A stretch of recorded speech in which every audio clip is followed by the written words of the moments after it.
Hi, this is Jose Palomino, your host today for the Revenue Throughput Podcast. And our guest today is Mark Boundy of Boundy Consulting.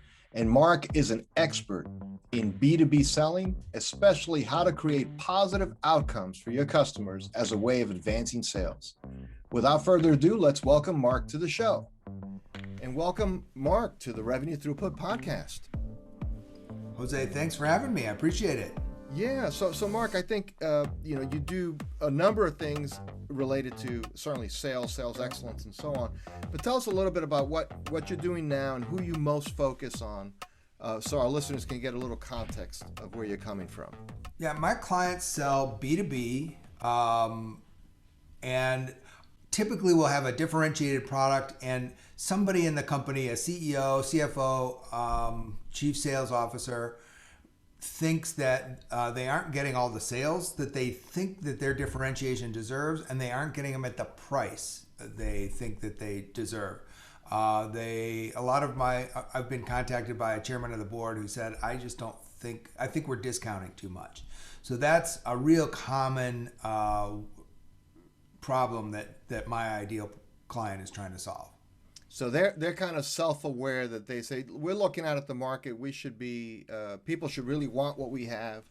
We're doing it different than other people offering what we're offering, but we're not recognizing that as value capture to the degree we think we should. Exactly. And so I'm all about value. What your customer buys, no matter what business you're in, they don't buy your product, they don't buy your service, they buy their own outcomes for their own reasons. And value is the desirability of those outcomes a customer achieves from doing business with you. So it's a little bit of a wordy definition, but we all kind of know what value is. But when you put a precise definition like that, now it becomes something that you can say, are we doing that? Are we talking about the customer outcomes? And in my 9 years as a Miller Heiman sales performance consultant, that's the largest, most successful B2B sales training company in the world, salespeople were universally really bad at understanding the outcomes a customer was buying, which means if you don't know the customer's outcomes, you can't possibly understand your value. And so all of the details and all of the discipline and the rigor around sales performance, if you treat that value, which is 90% of what moves a customer decision, as 10% of your sales system, which is what most sales training companies do, they all talk about value, but it's 10% of the whole sales training, but it's the 10% that moves 90% of the customer decision. Maybe you should be giving that 10% a lot more emphasis. And so that's what I help my clients do. Well, and one of the things that I can think of many situations, having come up the ranks selling in technology spaces, there's a definite natural tendency to want to talk about your stuff, and to get excited about your stuff, and you have internal rally meetings about your stuff. So it's all about our stuff. And if only people would see our stuff the way we see our stuff, they buy more of our stuff. That's exactly right. And so many times, especially when you're new at a company and you've gotten all of the product training, a lot of times we talk about our stuff not because we think the customer cares, or we're hoping they care, but because we're so proud of what we know, right? We're showing off our knowledge, not slowing down and showing off our knowledge of the customer's world, the customer's business, and how our stuff is going to grow their business. That's a level of business acumen, that's a level of salesmanship that only a very small number of salespeople achieve. And those salespeople are your elite top performers, the ones who understand the customer's business, and they don't sell your stuff, they grow the customer's business using your stuff. Well, that raises an interesting question, especially I think for an owner-operator listening to this podcast and thinking, well, gee, I have 3 salespeople, and I don't have the ability to hire Michael Jordans, as you're describing, people with that incredible business acumen and so on. So how do I get them more in line with what Mark is saying? Because that makes a lot of sense, what you just said. How do I transition them from talking about stuff to talking about outcomes and values, and they're not like, these are not going to be mistaken for business strategists anytime soon? Yeah, those top performers, those elite performers that do it, are doing it because they figured it out for themselves. And there's a whole majority of most sales forces who want to figure it out, but they just didn't ever figure it out for themselves. And if you help them figure it out, they'll be just fine. And so those exceptional people, right? We all have had an employee, whether it was sales or something else, you told them what had to be done, and they figured out a better way to do it than you even dreamed, right? There's a small percentage of people who are like that, and some of them happen to be in sales. And so when value is what that high performer does, selling and understanding the customer's outcome, understanding their business, those people are ones that did it without your guidance. You know what? Your average performers, if you show them how to do that, give them an MBA in a day, some basic business acumen, which, that's one of the courses I have online. They will start to figure that out for themselves. They just want the cookbook. And they'll read the cookbook. Some of the other ones want you to walk them through it once. Some of them, they need you to walk them through it a couple times. But the vast majority of your sales force gets it, wants to get it, wants to do this, wants to be great. They just need you to walk them through it. So Mark, thank you for that, because I think that is very I think hopeful, right? So the fact is I'm not going to be able to hire 3 Michael Jordans, but boy, if I can give them the cookbook, maybe I can actually get them to create a really good, grilled cheese sandwich for me, and they can do it, and I can show them how to do it. But there's another side to that too, as I think about this, especially in the context that I've described, these smaller businesses and so on, and that is that I have found a lot of owner-operators want to hire salespeople that they think have industry knowledge, but don't necessarily have what you're describing, which is business acumen. They don't know how to talk to business people, but they sure know a lot about pipe fitting or whatever it is the industry you're in. They know a lot about valves and so on. So what would you say to that person in terms of choosing their next salesperson? Because they put a really heavy weight on that product knowledge thing. They think it's almost like a Gnosticism, like unless you have 30 years fitting pipes and selling valves, you can't possibly sell for us. Yeah, I have mixed feelings about that. Understanding your product is really important, but the elite sellers are the ones that can translate what you do special into the language of customer outcomes. So much of our sales, so much of our marketing, so much of our lead generation is about features and benefits, but it's not about the customer outcome. And so that 30 years experience it shortens the product training time. So it has some value, but the real high performer in your sales force is the one that converts the language of the product knowledge from features and benefits into the customer's language, how the customer thinks, and that is customer outcomes. And do you mind if I take a minute to take the difference between features, benefits, and outcomes? Sure, that'd be great. So a famous Harvard professor named Theodore Levitt was famous for being quoted as, a customer doesn't want a 1/4-inch drill, they want a 1/4-inch hole. And all very true, but the 1/4-inch, which is feature, drill, giving you a 1/4-inch hole is a benefit.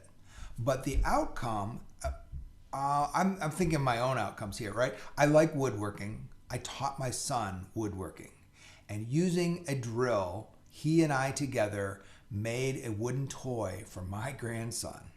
And we watched in satisfaction, me knowing that child is playing with a toy they love, and knowing that I taught my son a valuable woodworking skill. Man, what an outcome for me. Or as COVID locked the world down, I ordered a bunch of photographs that my wife and I had taken on travel. And you can go online and order pictures blown up to 3 feet by 4 foot size of photographs, and we hung those up around the house when we couldn't travel, but pictures of our favorite travel experiences together. That's brilliant, by the way, Mark. Right? I love it. And so imagine while we're locked down, being able to look at all the wonderful things that we've done together and bring our previous vacations back. Those are outcomes. Now, if you're a salesperson, you have to know that I travel. You have to know that my wife is a great photographer. You have to know that I like woodworking. You have to know that I have grandsons, which means you have to understand me and my world and translate quarter-inch holes into what's important to me. Mm-hmm. And marketing has a real hard time doing that. And salespeople, we talk about relationships and understanding that person, but take your understanding and turn it into an outcome using that quarter-inch hole. Well, it's interesting because marketing it can't know you at the individual level, right? So it's trying to figure out an archetype or persona, who you're typically going to be, and maybe I messaged that correctly. It is the world of sales, though. You can really get down to the nitty gritty. Yeah. And I do hear this need for relationship development and so on. But it seems to me, and Mark, I like your response to this, that more than liking you, it's nice if you like your sales rep, it's nice as a sales rep to be liked. But the customer has to trust you. And how does focusing on outcomes grow trust? Oh, fantastic question. Really insightful question. When there are so many salespeople who sell their crap using features and benefits, the first salesperson that comes into my office, the first time one of the salespeople I coach or train goes into a client office and says, I don't want to talk to you about my widgets yet. Let's talk about you and your business. Tell me about how you hire and train your employees. Tell me about how do you retain them? Tell me about the benefits package. Tell me about, and so you're asking them about their situation, and then you can say, you've got a whole patchwork of great benefits, but is there one place they're coordinated? Do you have one view? Do your people know how to use all the different benefits they have? I'm using an example of a company that has all these benefits. And suddenly you're talking to them about their world and their challenges. Like, yeah, my employees have a pain in the butt time trying to understand, this thing from Fidelity and this thing from that company and this thing from whoever else and this thing from the life company. And they don't have they have all the parts, but they don't know how to put them together. I would really like to do that for my employees. Now you're talking to them about their problems, where the Fidelity person said, oh, you've got a child and we're worried about paying for college. Is sell you a 529 plan. Mm-hmm. But somebody who understands them says, well, a 529 plan, this college savings plan, is one of the tools, but here's another tool. Here's a gift plan. Here's something you can do in your self-employed IRA, and then it's not. So there's a bunch of ways to pay for your college kids' tuition, and the 529 plan is one option, and here's the trade-offs.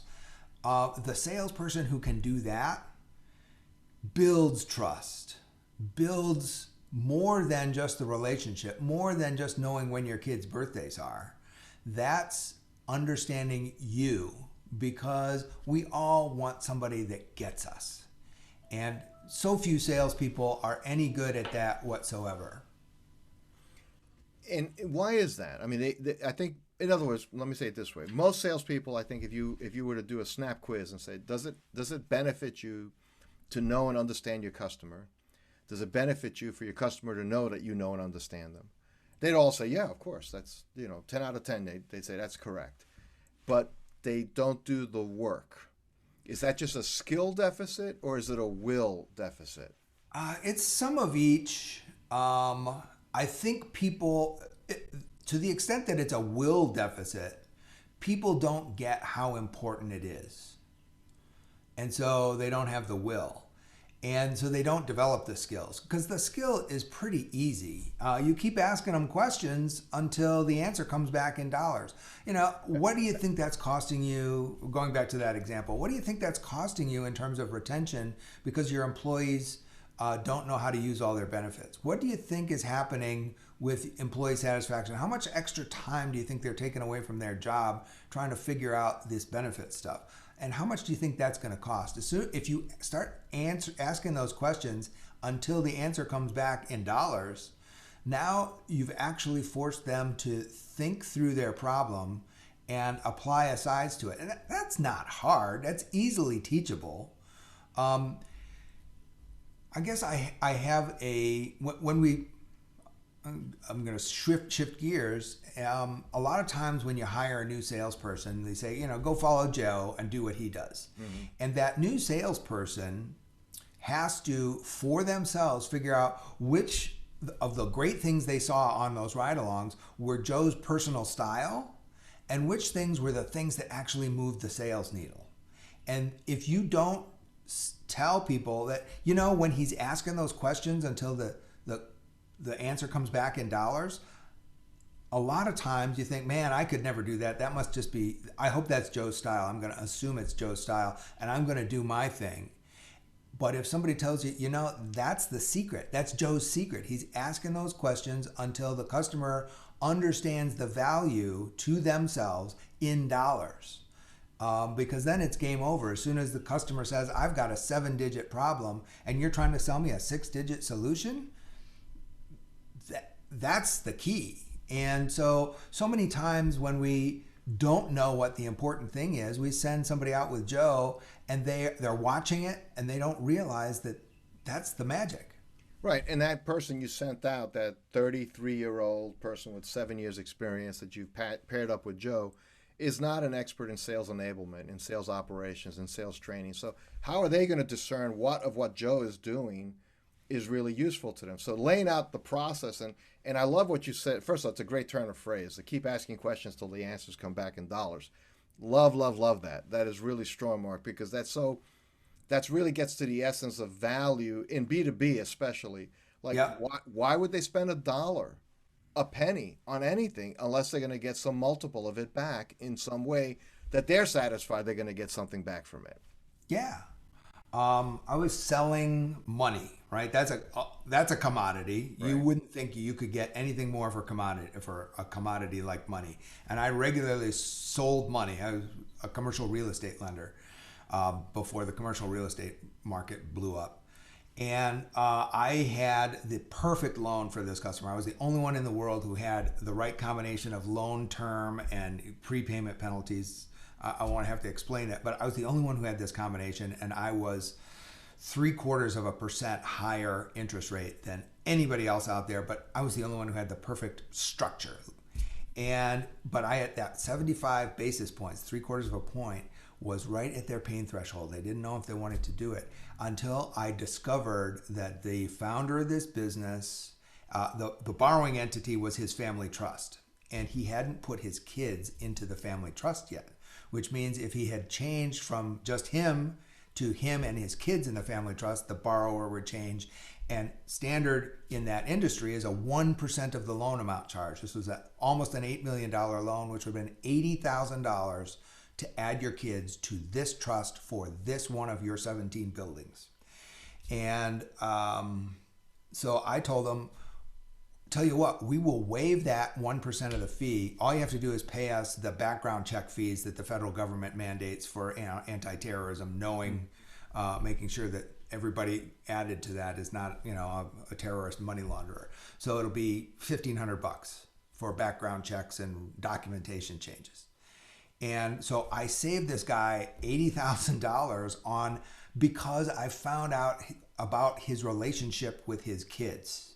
And the fact that he was a wealthy man, they were rich man's kids that weren't criminals but weren't entrepreneurs in any way. And so he loved them, but he didn't respect them as much as, so much that he wanted to put them in the trust. So I saved him $80,000 on a personal expense for his business because I asked and because I cared and because I then could figure out how to turn what I offer into an outcome for them. And as soon as we said, well, the difference here is this $80,000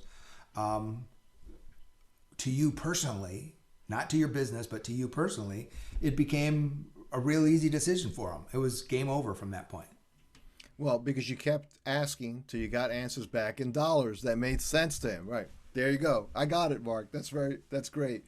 Well, listen, for our listeners of this Revenue Throughput podcast, we've been talking to Mark Boundy, and we've been really having a great time getting into some really deep waters on what it really takes to be successful in B2B sales.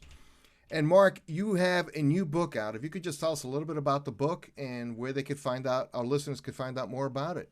Yeah, well, it's the 1 year anniversary from the book, a little bit more than a year. It's called Radical Value by Mark Boundy. Go ahead and look it up on Amazon. It's available hard copy or on Kindle, not on Audible yet. But that book is everything that I talk about with my clients at a pretty good level of detail. So go ahead and look at that. And then if you have any questions and want to apply it, go ahead and reach out and contact me at mark@boundyconsulting.com. Okay, and Mark, we will have those URLs on the show notes as well when we publish this podcast, because I think it's important that people have access to this. So, Mark, thanks again for being a fabulous guest, for sharing some really strong insights with us. We really appreciate it. Jose, thanks for having me. I really appreciate it. And I'm really enjoying your podcast and looking forward to hearing more episodes. Thank you. Bye now.